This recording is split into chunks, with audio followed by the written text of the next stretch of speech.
Hello, আসসালামু আলাইকুম। লা ইলাহা ইল্লাল্লাহ মুহাম্মদ রাসূলুল্লাহ সাল্লাল্লাহু আলাইহি ওয়াসাল্লাম। আসলে আপনাদেরকে পরিচয় করাই দিই। আমাকে কালকে এই আর্মির গাড়িতে করে ২ গাড়ি আর্মি আমারে মারিছিল। এই যে ২ গাড়ি আর্মি আমি ভিডিও করেছিলাম, এই ভিডিওটা আমি ফেরত আনতে পারিছি। আর একটা ভিডিও আছে ওইটা ফেরত আনতে পারি নাই। এই নাম্বারগুলো দেখে রাখেন, এই যে ৪৫, ওই যে দেখলেন না সাদা নাম্বারে, ওইটাই হচ্ছে গাড়ির নাম্বার।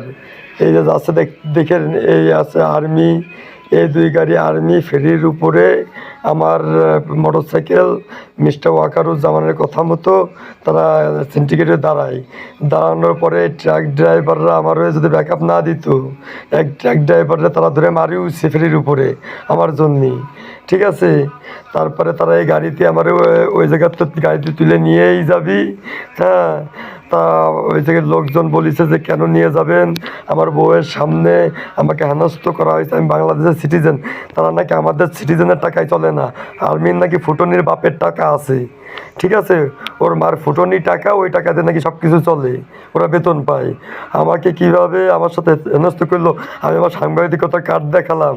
আমি বললাম আমি দেশের নাগরিক, দেশের জনগণ।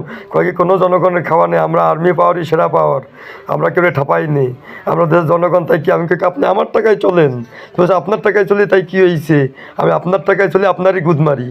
সেই ভিডিওটা, ওই ভিডিও টিডিও সব করে রেখে দিয়েছি, সেই ভিডিওটা আপনি ফেরত আনতে পারি নাই। জনগণের কাছে এর থেকে আর কি আশা। আমি এই ভিডিওটা আপনাদের সবার কাছে চাই বেশি বেশি করে শেয়ার মেরে দেবেন। এই যে আর্মি আর আর্মির গাড়ির নাম্বারটা